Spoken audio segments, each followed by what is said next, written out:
Poesía y capitalismo, un podcast sobre escrituras y formas de vida. Ruido blanco.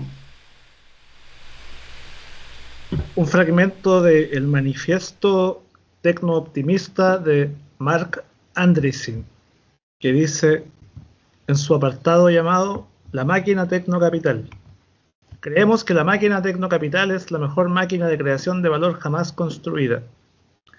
Creemos que la máquina tecnocapital es la mejor máquina de creación de conocimiento jamás construida. Creemos que la máquina tecnocapital es la mejor máquina de creación de riqueza jamás construida. Creemos que la máquina de Tecnocapital es la mejor máquina de creación de crecimiento jamás construida. Creemos que la máquina Tecnocapital es la mejor máquina de creación de productividad jamás construida. Creemos que la máquina Tecnocapital es la mejor máquina de creación de abundancia jamás construida. Creemos que la máquina Tecnocapital es la mejor máquina de creación de progreso jamás construida. Sigue un poco esta lógica media como de la aceleración, están pasando hartas cosas, pero parece que también que ese barullo y esas muchas cosas que pasan, que parece que no hay conversación posible porque hay que estar al día, ¿no? Como que y a veces como que ocurre que uno quisiera desacelerar. But with the coming of the machine, the productivity of each workman was enormously increased.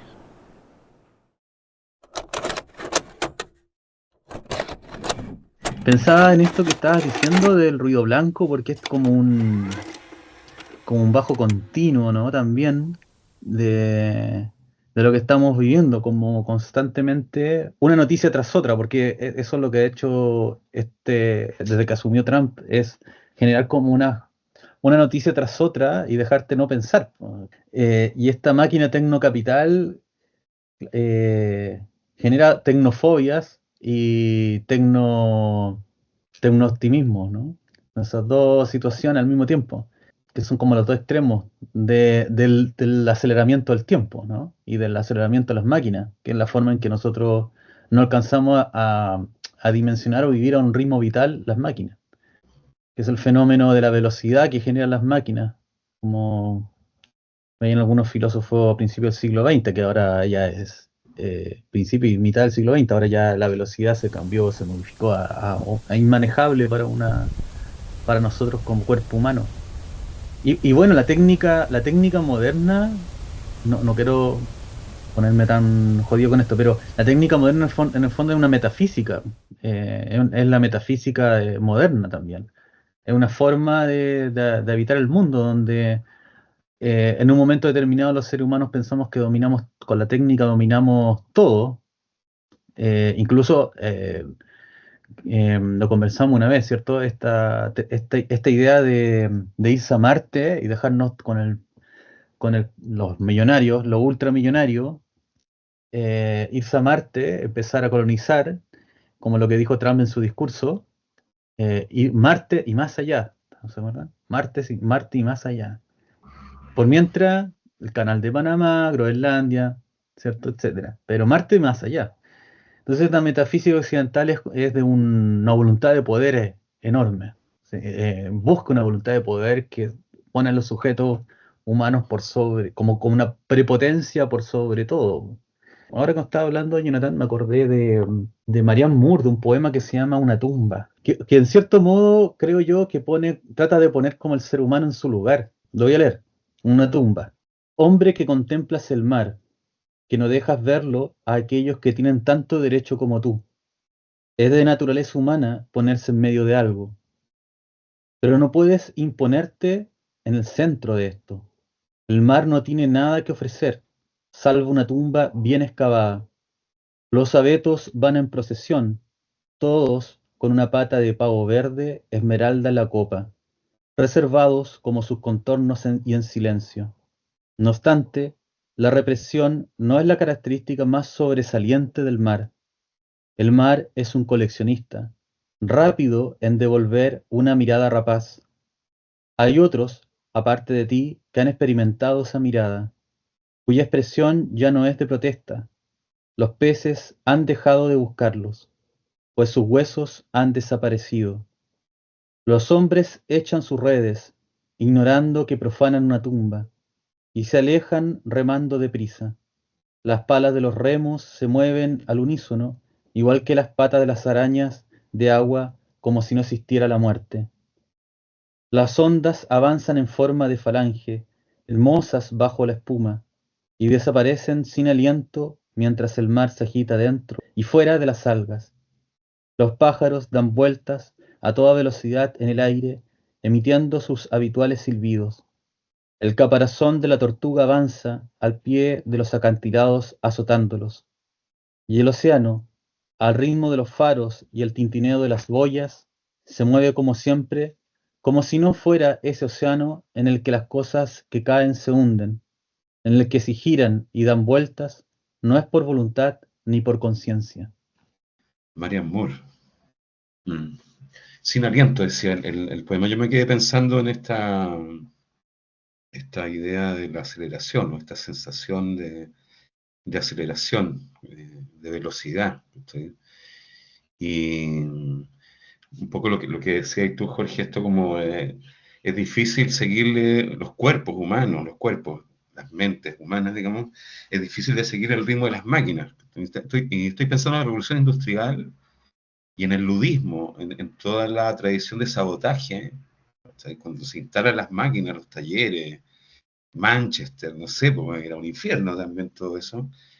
La preocupación de los obreros era que le habían impuesto el tiempo de la máquina, ¿no?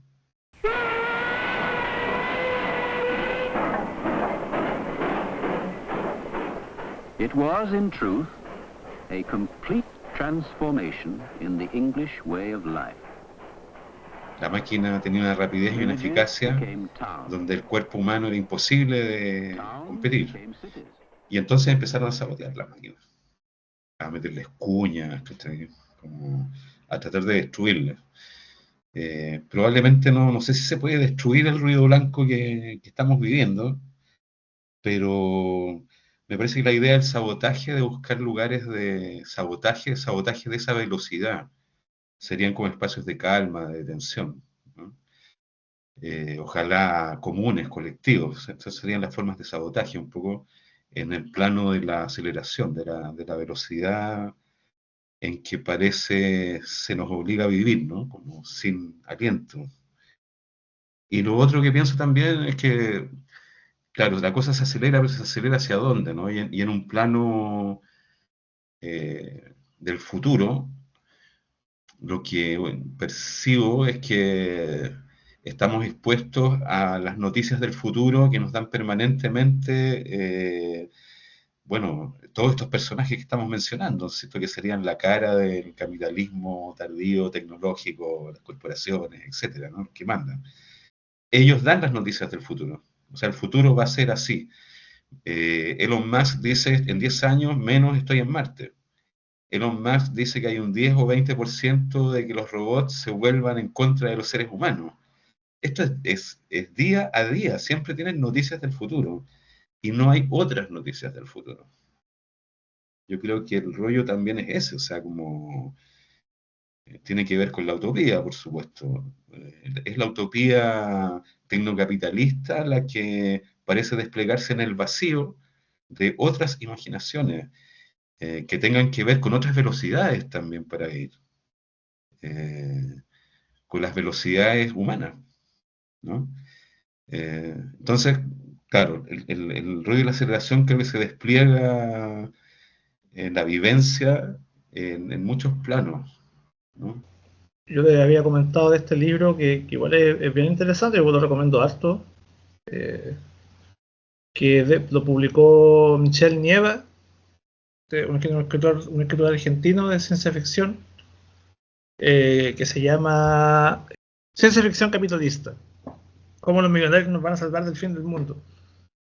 Que es un nombre provocativo, que por supuesto que es una ironía, bueno. Pero lo que hace Nieva, que es interesante un poco, es como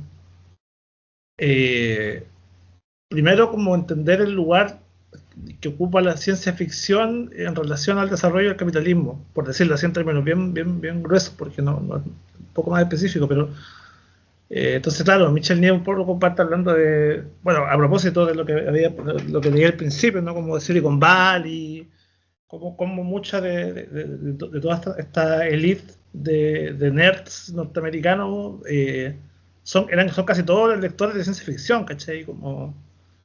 Y muchos términos que se ocupan, como el metaverso y otras huevadas, ¿cachai? Vienen como de novelas de William Gibson, ¿cachai? Neuromante y todas esas cuestiones. To a discovery beyond their wildest dreams. Certain concepts are not yet within the range of human comprehension. I simply can't believe it.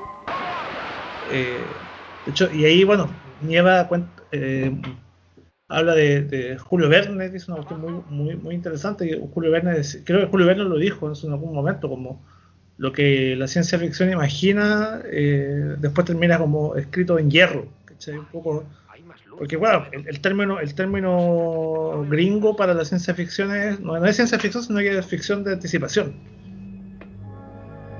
Debe de haber un gran genio detrás de todo esto. Sí, un genio del mal. No olvide usted que esta es una máquina de destrucción. Un género que construyó el cine norteamericano fue el western. Y en el western, John Wayne era el republicano, al modo de Trump, ¿cierto? El personaje duro, el que se va a enfrentar con fortaleza a los indios, ¿cierto? Y a todos los otros que pudieran oponerse a la familia norteamericana de bien.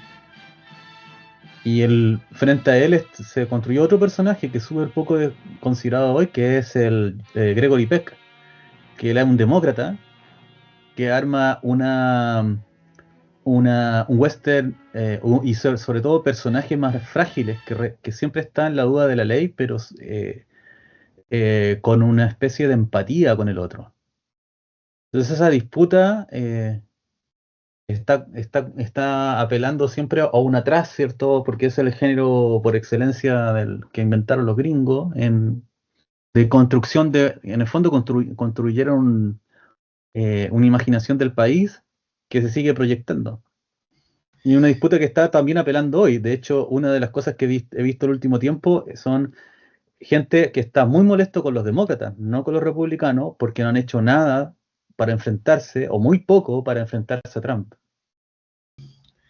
Sí, yo pienso también que no hay que olvidar que toda esta vorágine tecnológica, todo este relato sobre el futuro, que aparece como relato único y sobre todo da noticias permanentemente, ¿no? Como es un diseño como muy contundente. Ese es un plano, pero no hay que olvidar que lo que está sucediendo también es que estos locos están con Trump, o sea, políticamente lo que hay es una alianza entre este capitalismo tecnológico, esta gente que hizo dinero por esa vía, y el fascismo. O sea, Trump es un vaquero absolutamente sanguinario, ¿no? Me acordaba que Reagan, ¿no? Tiene muchas películas de vaqueros, ¿no? Ronald Reagan, que llegó a ser presidente. Los yanquis de derecha les gustan los vaqueros autoritarios, nazis, que es donde todo empezó también, ¿no? O sea, Reagan, Thatcher, ahí este envión viene desde ahí, ¿no? Pero digo también, a lo que voy es que este relato le da una cobertura discursiva, pero en la potencia que tiene el control de los medios, qué sé yo, en ese nivel de exposición de la web, pero una cobertura que de alguna manera hace menos visible el hecho de que sean fascistas. O sea, Elon Musk se dio el lujo de hacer el saludo nazi después de la proclamación, en la ceremonia de proclamación de Trump. Thank you.